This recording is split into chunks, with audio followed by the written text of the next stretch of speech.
주의 날 예배 자리에 나오신 사랑하는 성도 여러분,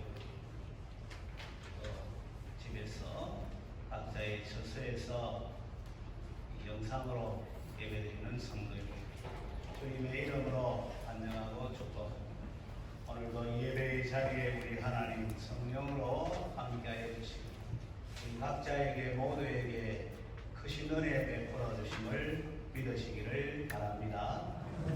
오늘 말씀의 제목은 알아야 합니다 라는 시리즈로 계속 설교하고 있는데 큰 어려움에 있는 내용은 아니에요.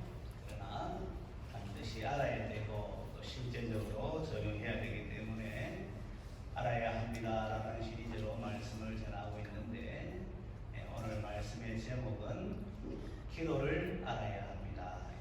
기도를 알아야 합니다. 이 기도가 참 중요하잖아요. 인생은 어떤 존재인가 이렇게 말할 때에 사회적인 존재입니다. 아리스토텔레스가 그런 말을 했죠. 우리가 학교에서 배울 때에는 사회적인 동물입니다. 그래 배웠지만 사실은 사회적인 존재, 더 정확하게 말하면 이 정치적인 존재라 그렇게 이제 말하는 것이죠. 그래서 관계 속에서 존재하고 또 이 관계를 더 나은 방향으로 그렇게 가기 위해서 각자가 표현을 하고 행동하는 존재가 바로 인생이라 그래 말을 하죠.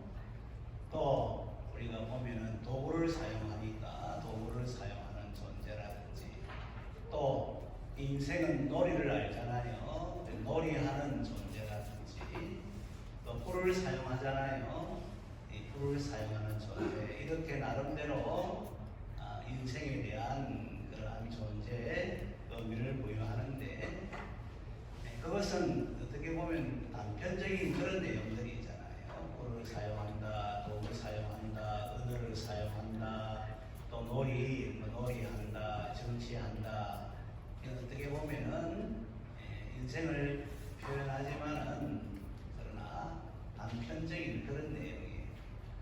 사실은 모든 인생은 연약하기 때문에 연약한 가운데 이 거대한 세상 속에서 우주 속에서 살아가기 때문에 또 세월의 연수에 따라서 더 연약해지고 힘들어지는 것이 인생의 모습이기 때문에 그 인생을 좀 총체적으로 묘사한다면 인생은 기도하는 존재라 이렇게 말할 수 있죠. 꼭 기독교에서만 기도하는 것이 아니라 모든 인생 다 사실은 기도하는 거예요.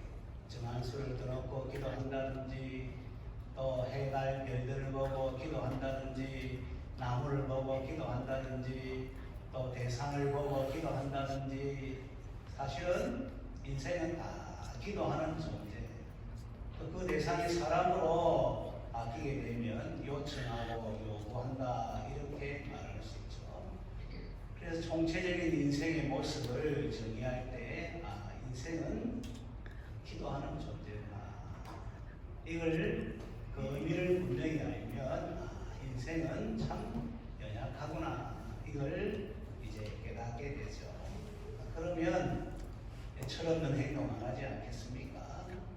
또 내가 잘났다고 해서 그런 가운데 또 의심되거나 그런 행동 하지 않게 되지 않겠습니까?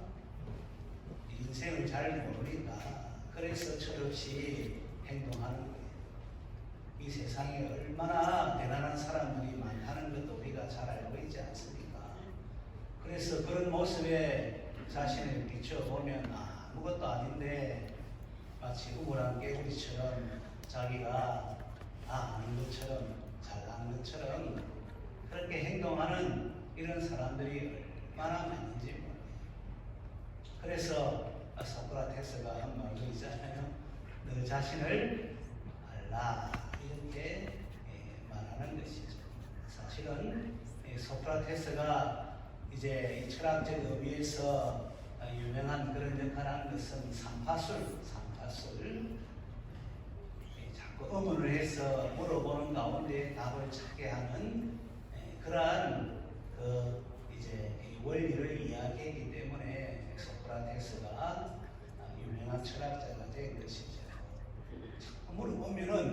너 자신에 대해서도 물어보면은 이 자신의 실체가 다 드러나게 되는 것이죠.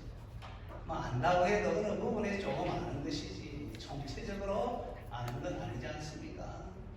그래서 인생이 자신이 어떠한 존재인지를 알면은, 특별히 기도하는 존재인지를 알면은 겸손해질 수밖에 없어요. 겸손하니까 더 이제 조심스럽게 살아가는 것이고, 또 말 한마디도 신중하는 것이고, 그래서 어떻게 보면은 사서 고생하는 일들을 횟수가 줄어들어요.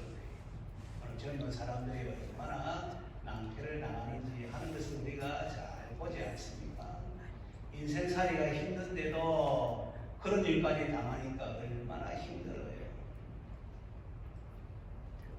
그러나 자기가 어떤 존재인지를 알면 돌다리도 두드려서 가고, 또 우리가 신앙의 세계에 들어오면 아무리 익숙한 일이라도 하나님께 물어보는 가운데 그래 행하게 되면 내가 내 인생을 이끌어가는 것이 아니라 하나님께서 이끌어 가시니까 그 삶이 얼마나 연약한 가운데에서도 이제 힘 있는 삶이 되는 것이죠. 우리가 복음성 노래 가운데서 약할 때 강함 주시네, 약한데도 이제 강하게 되는 거예요. 심지어는 사도 바울의 고백처럼 약한 것을 자랑하는 거예요. 오늘 시대에 자기 약한 모습 안 보이려고 하지 않습니까? 그래서 억지로 미화시켜가지고 그런 가운데 자기를 표현을 하는데, 그게 오히려 더 이제 마음이 부담이 되는, 이 트라우마가 시간이 지나면 그게 스트레스가 되어가지고 나중에 너무 자기 자신을 돌아보지 아니하니까 이 공황장애라든지 우울증이라든지 이런 것으로 나타나게 되는 것이죠. 선대로 다 닳게 되어 있기 때문에 우리가 정신을 그랬으면 정신이 그 약해지니까 이 정신 이제 약을 먹어야 돼요. 그래서 어떻게 보면 있는 그대로의 모습을 드러내는 것이 참 중요한데, 유교권 사회에서는 체면 문화니까 이거 드러내는 거 이게 사실은 쉽지 않아요. 우리가 이 SNS 보면은 이 프로필이란 프로필이죠. 그거 보면은 이 사진 보면은 전부 다 잘 나온 사진만 다 나오는 거예요.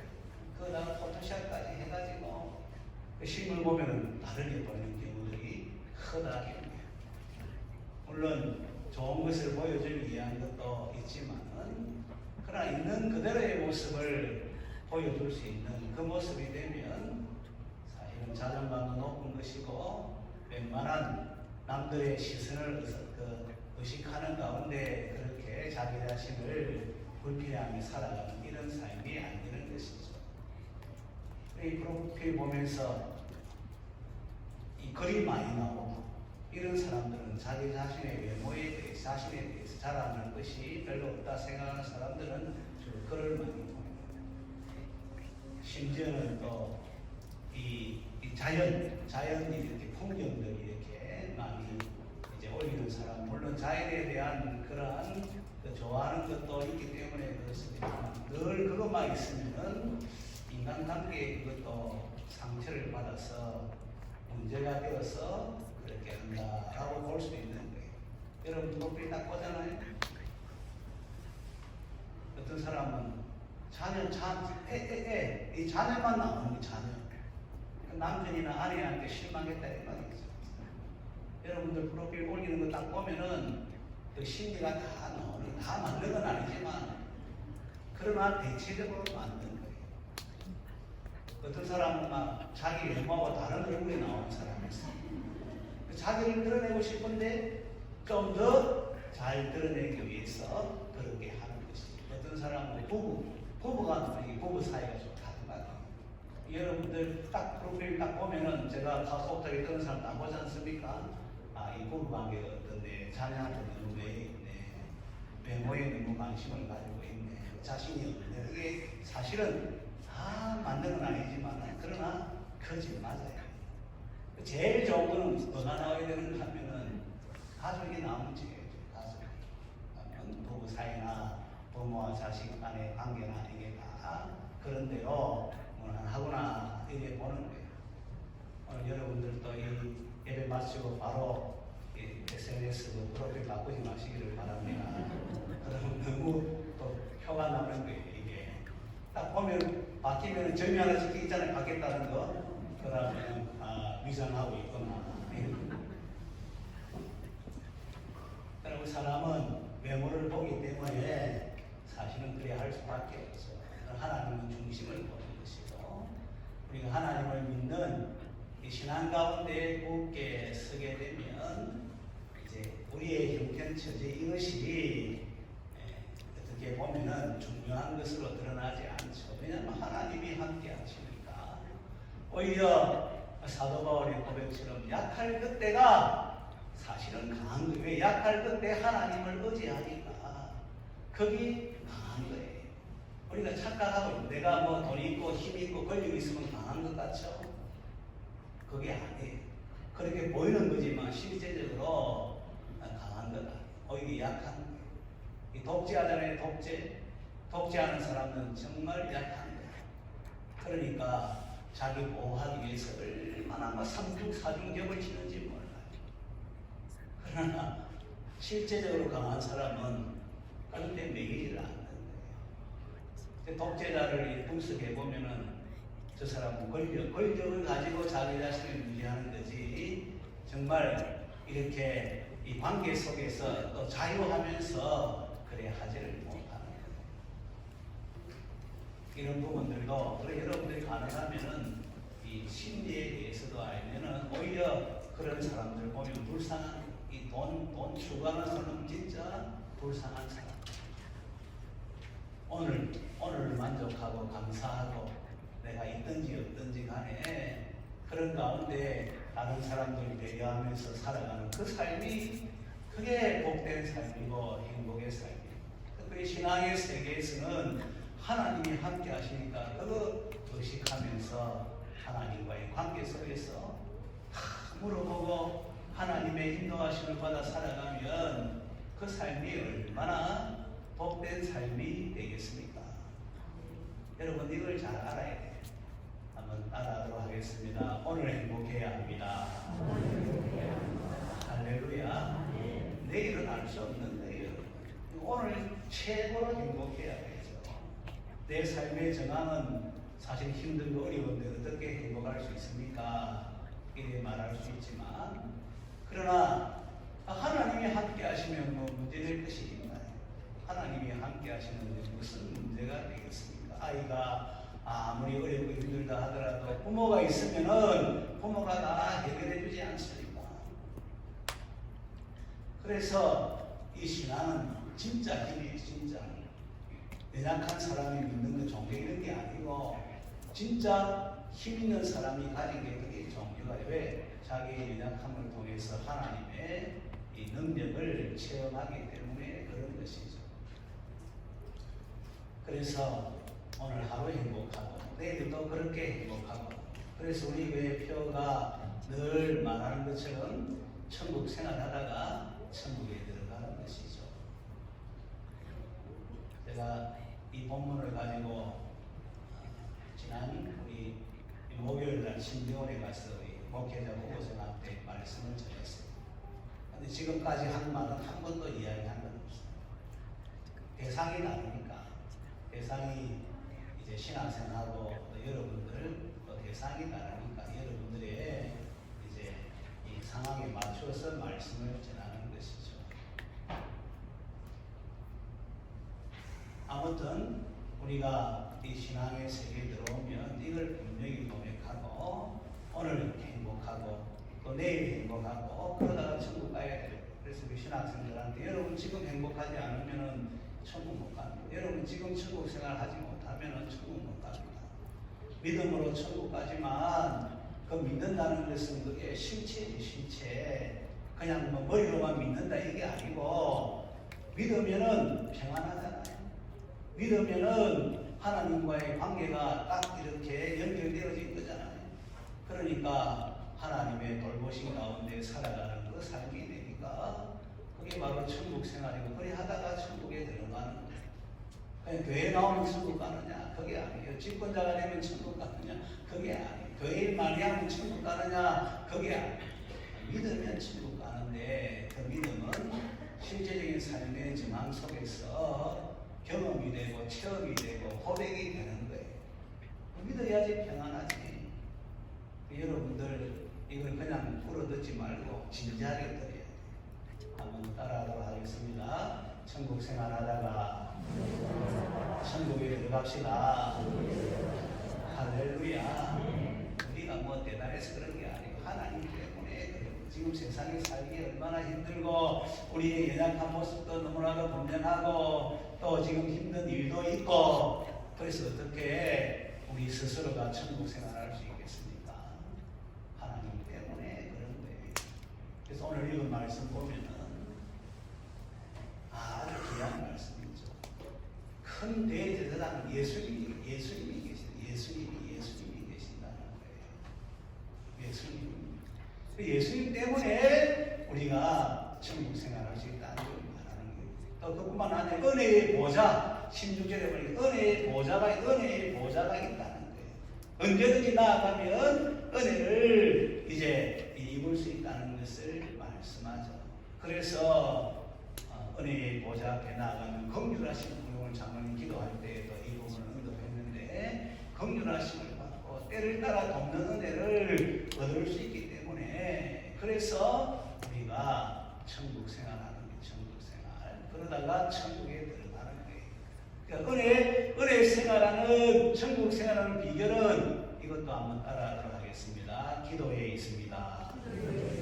기도에 있는 거, 기도에. 그래서 우리가 기도를 이제 알아야 하는 거예요. 실제적으로 알아야 되는 걸 말해요. 기도를 배워야 돼요. 실제적으로 배워야 되는 거예요. 왜?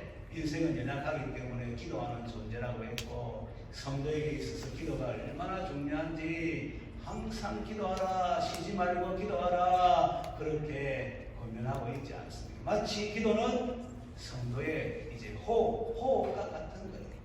그래서 이 기도가 중심에 있을 때에 항상 기뻐할 수 있고 범사에 감사할 수 있고, 그 또한 상황 속에서도 하나님의 그 뜻 가운데에 살아갈 수가 있죠.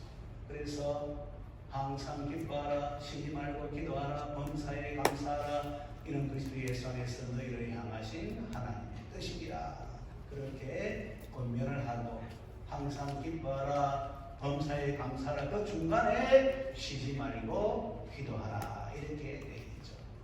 그래서 여러분, 기도가 중요한 것이고 기도를 알아야 되는 것이고 기도를 배워야 하는데, 오늘 말씀 보니까 이 기도는 이것도 한번 따라하도록 하겠습니다. 은혜의 보좌 앞으로 나아가는 것입니다. 할렐루야. 그래서 성도에게는 이 은혜의 보좌가 있다. 이 하나님의 보좌를 말하는데, 성경을 읽어보게 되면 이 하나님의 보좌는 영광스러운 보좌예요. 거룩한 하나님이 계시니까 거룩의 보좌예요. 그래서 이사야서 6장에 보면은 이 스라비, 하나님 주위에 이 천사가 이제 날개를 치며 나는데, 이 천사의 이제 모습이 특이한 것이 두 날개로, 날개가 6개가 있는 두 날개로 얼굴을 딱 가리는 거예요. 두 날개로 발을 가리는 거예요. 그러면서 두 날개로 날면서 거룩하다, 거룩하다, 거룩하다, 만군의 여호와의 영광이 온 땅에 충만하더라. 얼마나 하나님의 영광이 눈부셨으면은, 두 날개로 천사인데, 천사는 죄가 없잖아요. 천사인데 눈을 가리는 그 영광이 얼마나 이제 이 광채가 빛났으면은 날개로 두 눈을 딱 가리는 발, 천사의 발에 흙먼지가 묻었겠습니까? 무좀이 있겠습니까? 때가 묻었겠습니까? 영물인데.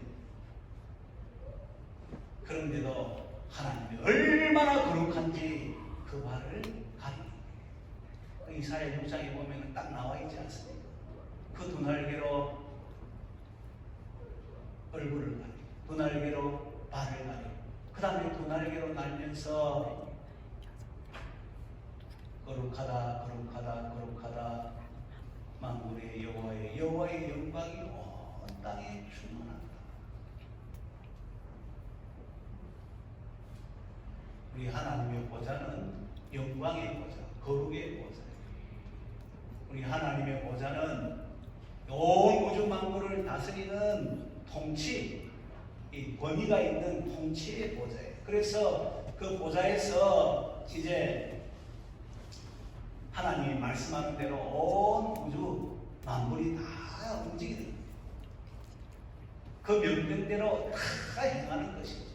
아무리 겨울이 춥다 하더라도 이제 계절의 변화에 따라서 계절을 운행하시는 하나님의 그 말씀에 따라서 봄이 오니까 그 봄기운이 오니까 그 동태의 땅이 이제 녹아들고 그 다음에 생명 기운이 막 이렇게 올라오는 가운데 지금 보니 개나리도 활짝 펴있고 내가 이제 개나리 조금 있으면 이제 또 진달래 또 뭐예요 이제 벚꽃 이제 공부랑 축제할 때가 다 되는데요.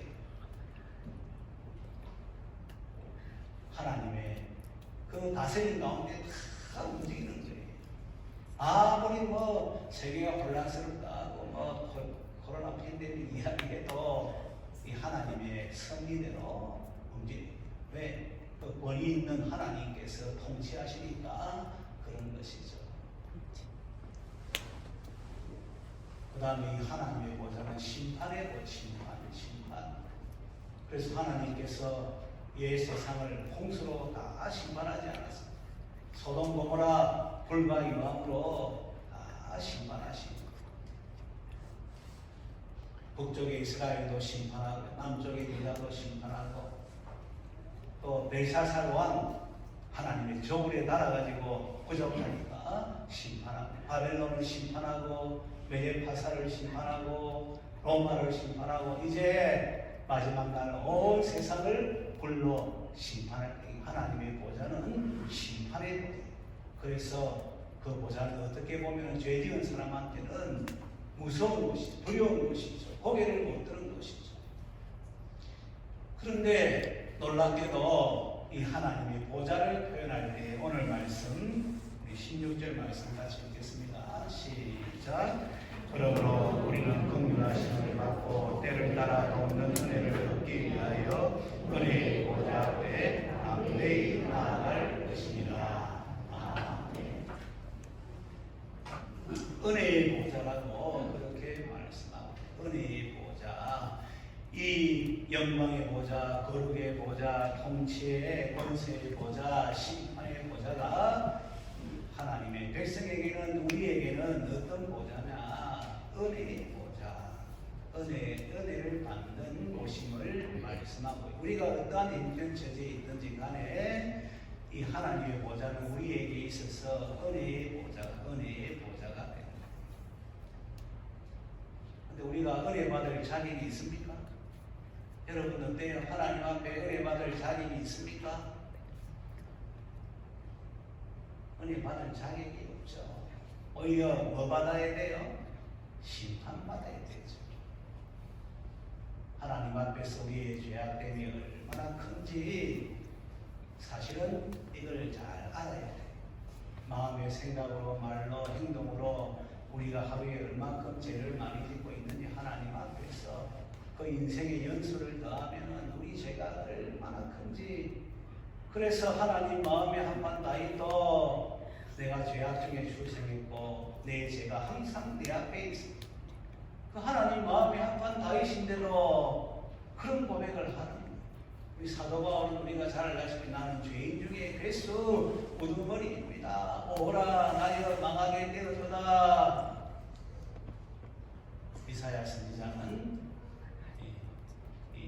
하루다 나여 망하게 되어서다. 나는 이제 입술이 부정한 사람이야. 입술이 부정한 백성 중에 거하면서 만군의 왕이신 여호와를 배웠습니다. 에스라 학사경 제사장 에스라는 얼마나 신실한 사람입니까? 그래도 우리의 죄가 정수에 넘치고 하늘에까지 닿았다. 그러니까 우리의 모습은 이로 말할 수 없이 죄인인 거예요. 그래서 심판받을 수밖에 없는 그런 존재인데, 그런데도 불구하고 이 하나님의 은혜의 보좌라고 말하는 것은 오늘 읽은 말씀 속에 14절 15절 나와 있는데, 우리 다 같이 읽도록 하겠습니다. 14절 15절 시작.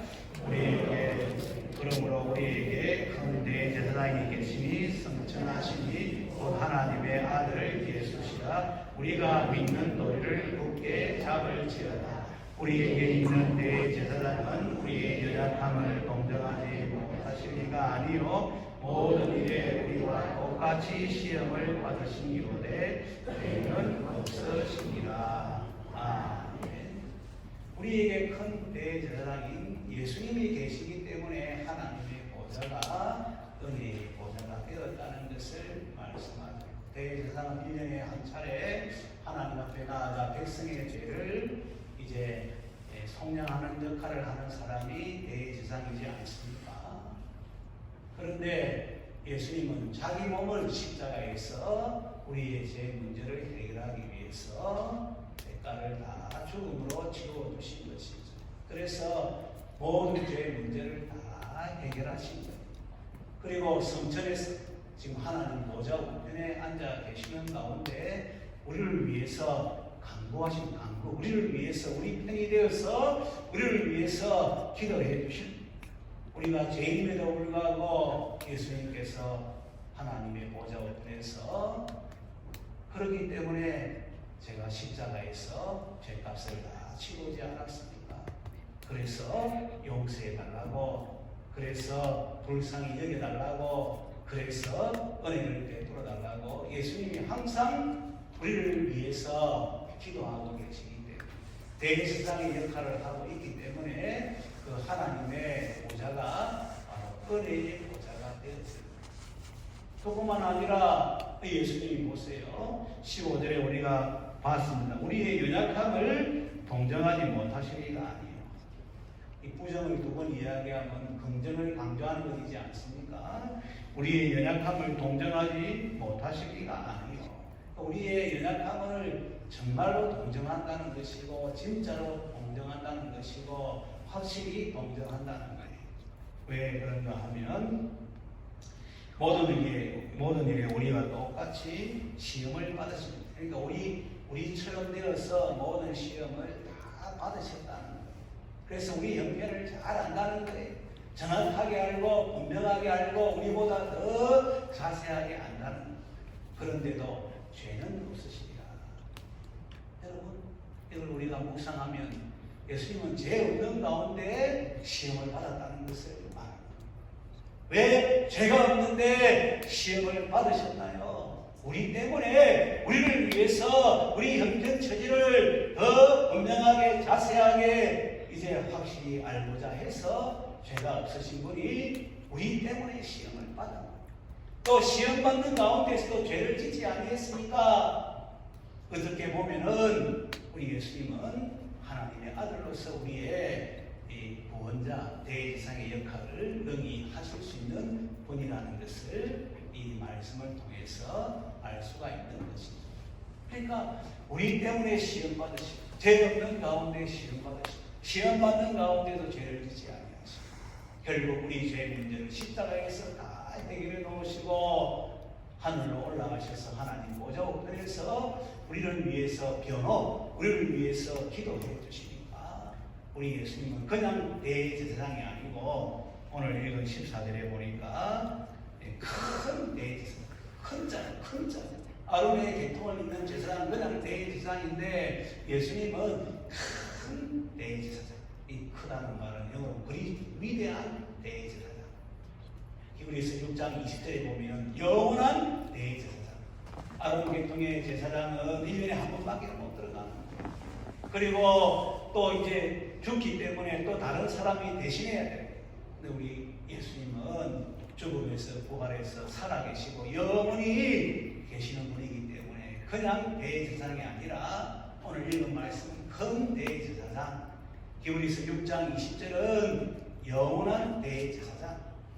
그래서 이 예수님이 우리를 위해서 변호하시고 기도해 주시기 때문에 우리 연병처지를 다 아는 가운데 그런 가운데 하나님 앞에 아래이기 때문에 그 하나님의 보좌는 한번 알아가도록 하겠습니다. 은혜의 보좌가 되었습니다. 할렐루야. 그러니까 오늘 이제 16절의 말씀은 그러므로 우리는 긍휼하십니다. 언제든지 나아가면 하나님으로부터 불쌍히 여김을 받는. 여러분 어려워서 사람 찾아가 보세요. 어려워서 사람 찾아가면은 여러분들 불쌍히 여김을 받습니까? 귀찮게 여김을 받습니까? 사람 찾아가면은 귀찮게 여기는 왜? 그 사람도 힘든데 찾아오니까. 은혜에 찾아가도 귀찮게 얘기, 얼마나 또 귀찮게 얘기해요. 뭐 때우라, 뭐 고정을 시하라, 뭐 해라. 얼마나 귀찮게. 그런데 우리 하나님 아버지 앞에 예수님을 믿는 믿음으로 나아가면 이 보좌는 은혜의 보좌니까 언제든지 어떤 상황이 되어서 나아가도 하나님으로부터 불쌍히 여김을 받는, 긍휼히 여김을 받는 거예요. 하나님의 마음이 동해서 어떻게 하면은 이 문제를 해결해 줄까? 어떻게 하면은 이 문제에서 벗어나게 해줄까? 그 하나님은 전능하신 분, 능력의 하나님이시기 때문에 그런 마음을 품고 하나님의 백성이 은혜의 보좌 앞에 나오는 것을 하나님께서 대하신다는 것을 우리가 기억하게 됩니다. 이 은혜의 보좌가 얼마나 소중한 자리고 복된 자리고 우리에게 있어 특권 중에 특권의 자리가 바로 은혜의 자리, 이 기도의 보좌인 것을 우리가 알 수가 있는 것이죠. 한번 따라하도록 하겠습니다. 은혜의 보좌 앞으로 나아갑시다. 할렐루야. 제가 이 말씀을 사실 우리 신대원 학생들 위해서 준비하다가 좀 더 신나게 노래를 불러야 되겠다 해서 우리 앞으로 노래 이제 앞으로 노래 앞으로 지구는 눈물이가 자꾸 걸어나가면 온 세상 어린이들 다 만나보겠네. 온 세상 어린이가 하하 웃으면 그 소리 들리겠네. 하늘나라까지 앞으로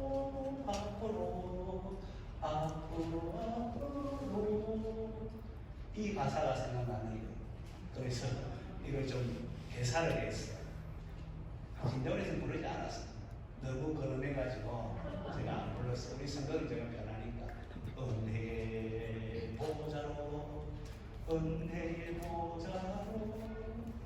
예수님 계시니까 기도 나가면 또 하나님 들으시고 응답해 주시겠네요. 제가 가사를 점점 나오면 저도 잘 불렀어요. 그냥 제 생각으로 그래요. 그래서 이걸 지금 제가 왜 이 노래도 잘 우리 박아연 주셔서 부르는 거 아닌데 왜 불렀겠습니까? 네? 배상도 권사님 고개를 들나? 왜 불렀겠습니까? 한번 따라하도록 하겠습니다. 은혜의 보좌로 나아갑시다. 할렐루야. 불쌍히 여김을 받을 뿐만 아니라 여기 보니까 때를 따라 돕는 은혜, 때를 따라 우리에게 필요할 때 이제 우리가 필요할 때 응답을 받아야 되잖아요. 그게 때를 따라 돕는 은혜인데 이 은혜를 주신다는 거예요.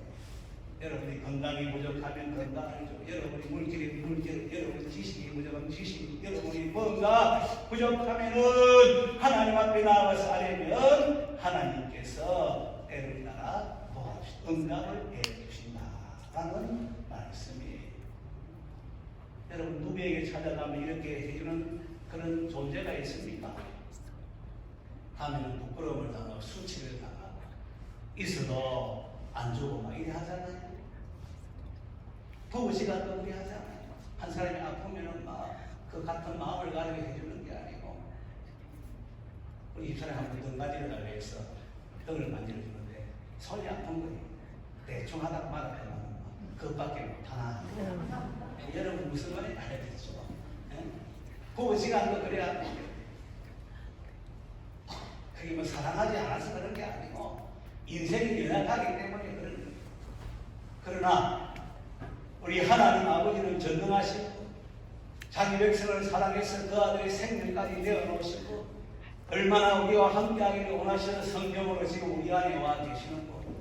언제든지 우리 하나님은 은혜 베푸시기를 원하시는 분이시기 때문에 은혜의 보좌 앞으로 나아가서 매일같이 하나님으로부터 긍휼하심을 받고 때를 따라 돕는 은혜를 얻는 가운데 이 땅에서 천국 생활할 수 있는 우리 모든 성도들 다 되시기를 주님의 이름으로 축원합니다.